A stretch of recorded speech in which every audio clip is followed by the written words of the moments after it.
Bienvenidas y bienvenidos a esta nueva sesión del curso La victoria era posible. Hoy la vamos a dedicar al periodo que abarca desde finales del Bienio Negro, con las elecciones del año 36, de febrero del 36 y la victoria del Frente Popular, hasta el inicio de la Guerra Civil, ¿no? Hasta julio de ese mismo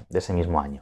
Os recuerdo que la clase anterior la dedicamos al movimiento revolucionario de octubre del 34, ¿no? Que lo catalogábamos como un ensayo general. Bien, aquel movimiento, ¿no?, que lo estuvimos viendo en los diferentes escenarios, en Asturias, en Cataluña y en otras partes del Estado, como vimos, termina en una derrota, ¿no? Pero precisamente el carácter de ensayo general hace que esa derrota no sea una derrota definitiva, ni mucho menos. Es más bien una derrota que tiene unos efectos inspiradores, ¿no?, y en un sentido de advertencia para el movimiento obrero, que no va a quedar, digamos, a la defensiva o en una situación de retroceso, ni mucho menos, sino que a partir de octubre del 34 va a ir respondiendo de una manera cada vez más contundente a la represión que estaba sufriendo por parte del gobierno de las derechas, por parte del gobierno del Bienio Negro. Va a haber muchísima resistencia a medidas que ya se venían tomando de antes, ¿no?, como el cierre de locales sindicales, la censura de los medios de prensa. Las huelgas económicas se van a extender por todo el país y a la vez van a entremezclarse con demandas políticas, ¿no? La principal de ellas, la amnistía, ¿no?, conseguir sacar de la cárcel a los más de 30.000 presos políticos que poblaban las prisiones republicanas. De hecho, el 1 de mayo de 1935 se va a convertir en una gran huelga general. Se va a paralizar prácticamente toda la economía, a excepción de algunos servicios esenciales, pero básicamente porque son ocupados o intervenidos directamente por el ejército. Y a finales del año 35 se van a vivir una sucesión de manifestaciones, de movilizaciones con este lema, ¿no?, con el lema y con la reivindicación de la amnistía por todo el Estado. Bueno, todo eso va a someter a durísimas tensiones y crisis al propio gobierno de las derechas. El Partido Radical va a intentar contemporaneizar con este ascenso de movilizaciones e incluso va a llegar a indultar o a paralizar la ejecución de las penas de muerte sobre algunos de los dirigentes catalanistas o socialistas a los que se había condenado a la pena capital fruto de los hechos de octubre del 34. Eso va a suponer una crisis de gobierno, la CEDA saldrá del gobierno, quedará de nuevo el Partido Radical en solitario y finalmente habrá una puntilla que será una serie de escándalos de corrupción, ¿no?, que también había en aquella época, ¿no?, que terminarán de desprestigiar enormemente al gobierno de las derechas y llevará a que el presidente de la República, haciendo nuevamente uso de esas prerrogativas que le daba la Constitución del 31, disuelva las Cortes y llame nuevamente a elecciones generales, ¿no?, las elecciones de febrero, del 16 de febrero de 1936. Es un intento de dar, bueno, una salida acordada, ¿no?, entre las derechas y también los dirigentes de los partidos republicanos progresistas y los partidos obreros, dar una salida institucional a esa crisis que se estaba abriendo no solamente por las alturas, sino que se estaba viviendo también, como digo, con ese incremento muy significativo de la movilización obrera y popular en las fábricas y en las casas. El movimiento obrero llega a las elecciones del 16 de febrero de 1936, atravesado por un debate sobre la necesidad de construir la unidad para enfrentar a la derecha y sus tendencias fascistizantes. El debate es sobre qué unidad, ¿no? Y podríamos decir que hay dos posiciones principalmente. Hay una posición que, digamos, retoma parte de las lecciones de octubre del 34 e intenta llevar hasta el final algunas de las tendencias al Frente Único Obrero, ¿no?, que habíamos visto en aquel movimiento, especialmente en Asturias, ¿no? Se trataría, por lo tanto, de construir una unidad de las organizaciones socialistas, anarquistas, para poder enfrentar de esa manera a la derecha. De otro lado, nos encontramos con una posición que lo que intenta es reeditar otro tipo de unidad, la unidad entre los partidos obreros y las organizaciones republicanas o los partidos republicanos progresistas. Es decir, volver a realizar una alianza del tipo de la que habíamos visto en el primer bienio, en el bienio progresista, entre el Partido Socialista y las organizaciones republicanas, que en esta ocasión, digamos, sumará también otras organizaciones obreras que no teníamos en el primer bienio. Y esta segunda visión de la unidad, que no es la de la unidad obrera, sino la de una unidad a favor de la conciliación entre la clase trabajadora, sus organizaciones y los sectores de la burguesía democrática o de la burguesía progresista, será la que se terminará imponiendo, ¿no?, y será la que dará forma a la candidatura del Frente Popular, ¿no?, esa coalición entre los partidos obreros, los sindicatos y las organizaciones republicanas progresistas. ¿Cuál será el programa del Frente Popular? Bueno, es un programa que es prácticamente calcado al programa del gobierno del bienio progresista, del primer gobierno de la coalición republicana socialista del año 31 al año 33. Hay cuestiones en las que se vuelven a plantear exactamente las mismas políticas que habían demostrado en esos primeros años de la República que eran totalmente utópicas para resolver los grandes problemas o las grandes demandas democráticas y sociales que habían sido el motor del inicio de la Revolución Española en 1931. Por ejemplo, si atenemos a la cuestión de la tierra, el programa del Frente Popular niega explícitamente toda posibilidad de expropiación y nacionalización de la tierra, es decir, de quitarle la tierra a los grandes terratenientes para su distribución entre los campesinos. En contra de eso se vuelve a proponer un programa de compra, de reparto de lotes, ¿no?, que como vimos durante los años de aplicación de la reforma agraria en el bienio progresista, se hubieran necesitado a ese ritmo 100 años para poder resolver el problema agrario en el Estado español. Se rechazará también explícitamente la nacionalización de la banca, la elaboración de un plan de obras públicas para luchar contra el desempleo o incluso la aprobación de un subsidio de desempleo, ¿no? Una medida simplemente reformista, no sería ni siquiera una medida anticapitalista, pero que el débil capitalismo español sí que tenía o se veían problemas para poder sostenerla. Incluso en otras cuestiones, como aquellas que afectaban directamente a los poderes reaccionarios, ¿no?, también es un programa que los deja prácticamente intactos. Por ejemplo, es un programa que prácticamente no tiene una sola palabra sobre la cuestión de la Iglesia y el Estado, salvo el apartado dedicado a educación, pero no se habla del poderío económico y social que todavía conservaba la Iglesia, una de las mayores propietarias, sobre todo de suelo urbano. No se habla prácticamente tampoco de cómo acabar con el reaccionario cuerpo de oficiales, es decir, no se dice ninguna propuesta para acabar con esa casta reaccionaria que era además donde se estaban confabulando, se habían confabulado y se iban a seguir confabulando los posteriores golpistas del verano de 1936. La única medida es un anuncio, un vago anuncio que nunca se llevará adelante, de investigar aquellos crímenes que se habían cometido contra el movimiento obrero, ¿no?, fundamentalmente durante el año 34, cosa que, insisto, aunque lo ponía en el programa, nunca se llevará adelante. O sobre la cuestión nacional o colonial, no se plantea nada diferente a lo del gobierno del año 31-33. Sobre la cuestión nacional, simplemente una restitución de la Generalitat y del Estatuto de Autonomía catalán, pero en ningún caso avanzar hacia desarrollar o reconocer el derecho a autodeterminación. Y en el caso de la cuestión colonial, no se dice nada, es decir, se mantiene la misma política imperialista del bienio progresista y del bienio negro, que en este punto la verdad no se diferenciaban mucho. De hecho, durante el bienio negro se avanzará sobre las posesiones coloniales africanas, se ocupará militarmente lo que hoy se conoce como el Sáhara Occidental, y esa nueva conquista militar africana será mantenida y defendida sin ningún pudor por el gobierno del Frente Popular en el año 36. ¿Qué partidos y qué organizaciones son las que conforman el Frente Popular?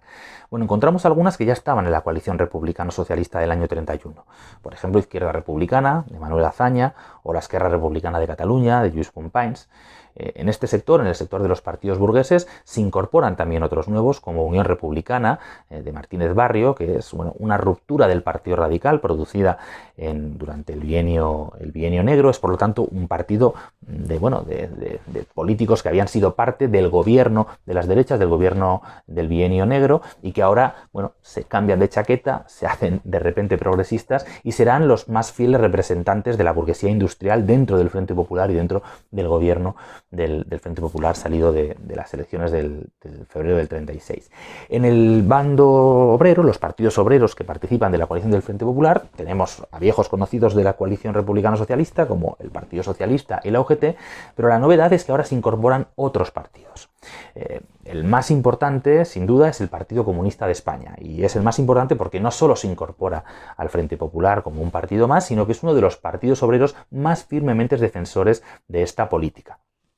Y lo es porque, la política del Frente Popular no es una política exclusivamente española, sino que es una política del estalinismo a nivel internacional a partir del 7º Congreso de la Internacional Comunista celebrado en 1935. Nosotros en las dos sesiones anteriores estábamos hablando de cuál era la política del estalinismo a nivel internacional y la definíamos como una política terriblemente sectaria, una política que había impedido el Frente Único Obrero para enfrentar el ascenso del fascismo en Alemania y que había tenido también su correlato, ¿no? O su correlación, su reflejo aquí en la política del PC durante los primeros años de la República e incluso casi hasta las vísperas de octubre del 35. Recordemos que el PC no se incorpora a las alianzas obreras hasta finales del septiembre del año 35, unas semanas previas al movimiento. Pues bien, esta política sectaria es corregida, entre comillas, no esto de corregida, no, en el séptimo congreso de la Internacional Comunista, adoptando de esas dos versiones que hablábamos de qué tipo de unidad había que construir para enfrentar al fascismo, bueno, la versión que abogaba no por la unidad de las organizaciones obreras en la perspectiva de derrotar al fascismo y avanzar en la consecución de las reivindicaciones democráticas, sociales, en la perspectiva de avanzar a poder producir revoluciones obreras, socialistas, triunfantes en países como España, Francia y demás, sino en la contraria, en la versión de la unidad que abogaba por una política claramente de conciliación de clases, ¿no? De establecer alianzas con la burguesía democrática, ¿no? Y el precio de esas alianzas era, bueno, pues el que hemos visto cuando hablábamos del programa del Frente Popular, que las organizaciones obreras tenían que, bueno, posponer, ¿no? Dejar, digamos, en la puerta del despacho donde se terminaba de acordar o de definir el programa del Frente Popular, ¿no? Las principales reivindicaciones democráticas y sociales de la clase trabajadora, del campesinado pobre y de otros sectores populares. ¿Sí? El estalinismo justificará la apuesta por los frentes populares con esa idea de, bueno, la necesidad de construir una unidad para frenar el ascenso del fascismo, ¿no? Una unidad, insisto, con las burguesías imperialistas a nivel internacional y con la burguesía progresista o republicana en el caso del Estado español. Ya veremos que esto no es así. El Frente Popular, precisamente, y el gobierno del Frente Popular, lo que va a hacer durante los 5 meses en los que esté en ejercicio antes del golpe militar, no va a ser precisamente socavar las bases de poder económico, social y militar de la reacción, sino que estas van a quedar intactas y, sin embargo, se va a dedicar a debilitar, afortunadamente no sin conseguirlo, ¿no? Pero bastante la capacidad de resistencia y de respuesta de la clase trabajadora y sus organizaciones. Pero bueno, este es el principal argumento. El otro argumento que se dará en el caso de España es que, bueno, que el Estado español es un país atrasado, es un país que tiene una gran agenda de demandas democráticas y resueltas y que por lo tanto, obedeciendo o reproduciendo una lógica etapista, ¿no? Que en el Estado español lo que queda por delante es un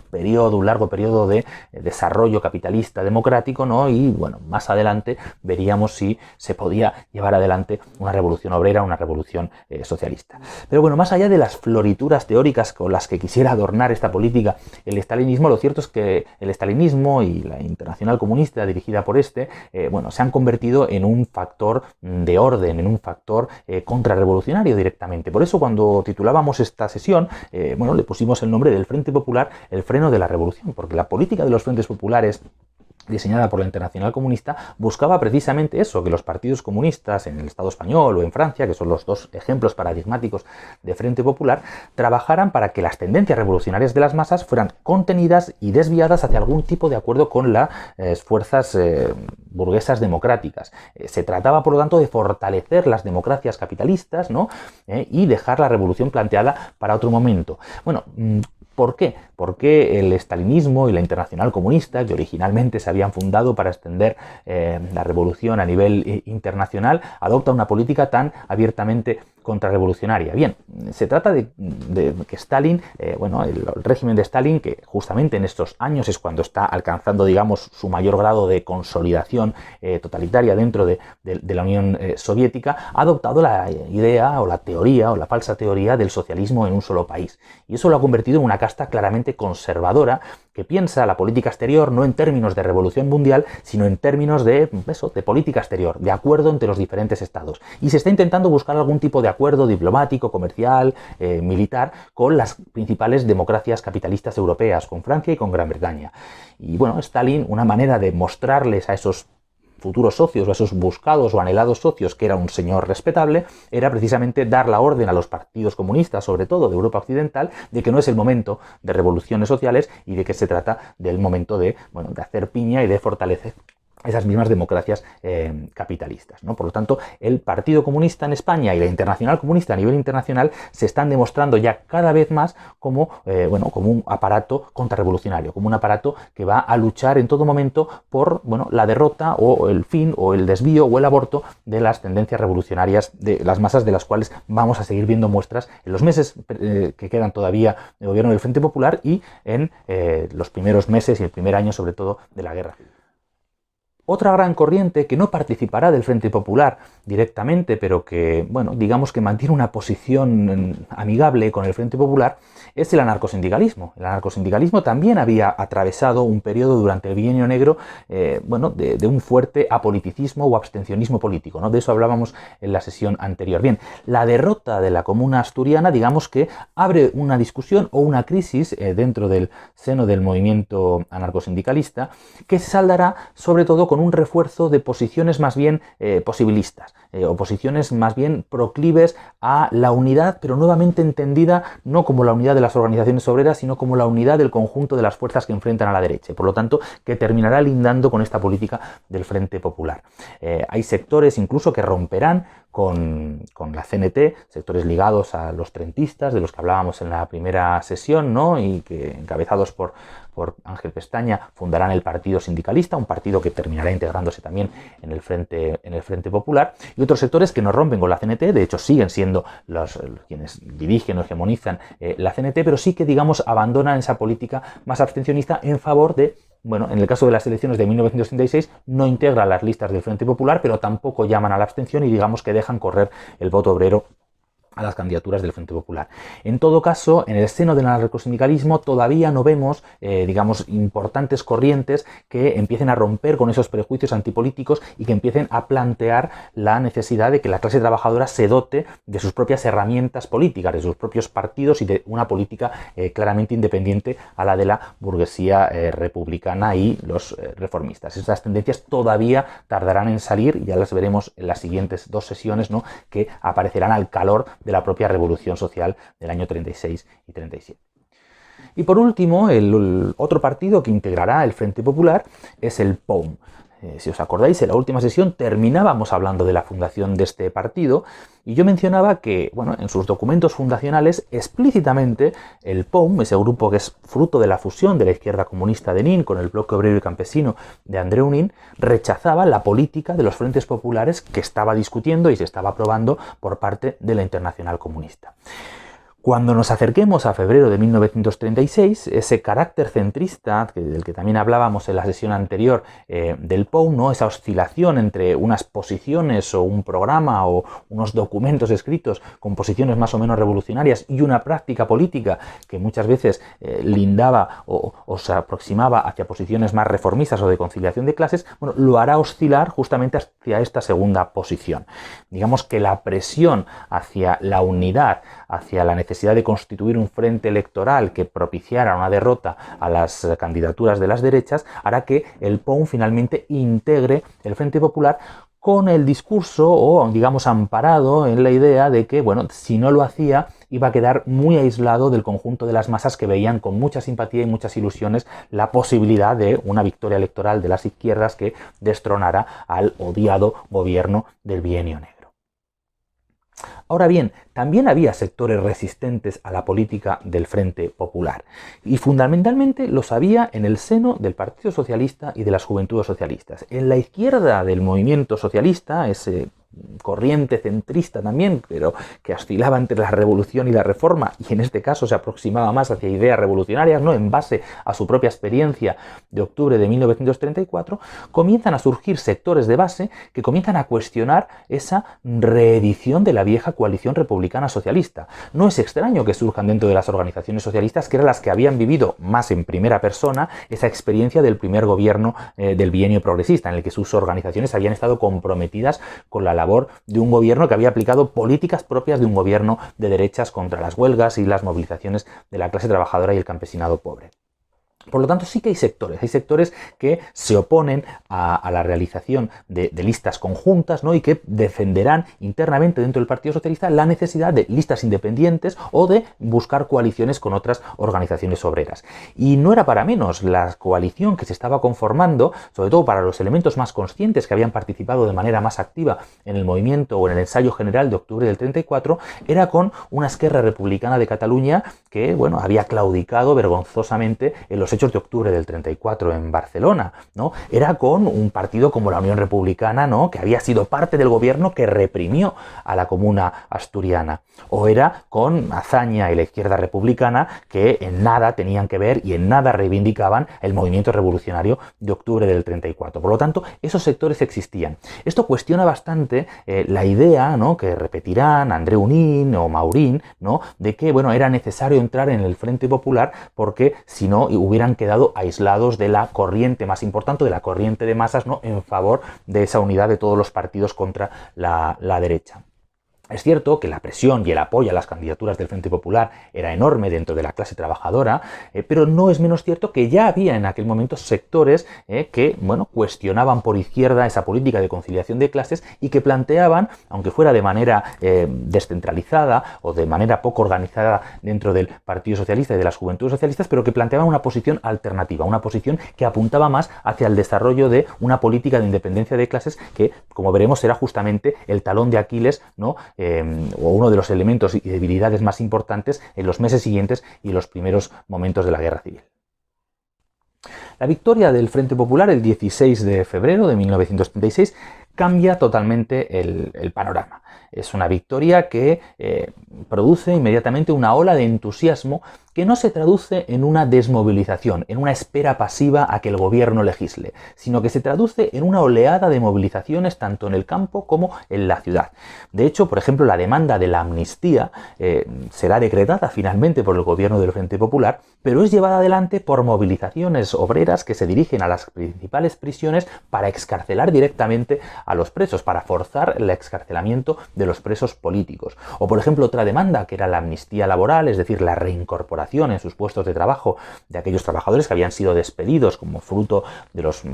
hechos de octubre del 34 o de las otras muchas huelgas económicas que se producen después, es también impuesta por los mismos trabajadores en muchos centros de trabajo, es decir, que se pueda readmitir a esos trabajadores represaliados. Va a ser muy difícil que entre febrero y junio-julio de 1936 encontremos alguna ciudad de relativa importancia en la que no se haya vivido algo parecido a una huelga general o a una huelga de sectores que paralizan prácticamente la ciudad. Y en el campo vemos lo mismo, vemos un movimiento fortísimo, mucho mayor incluso que durante el primer bienio republicano, de ocupaciones de fincas, de movimientos del campesinado pobre que intentan hacerse con las tierras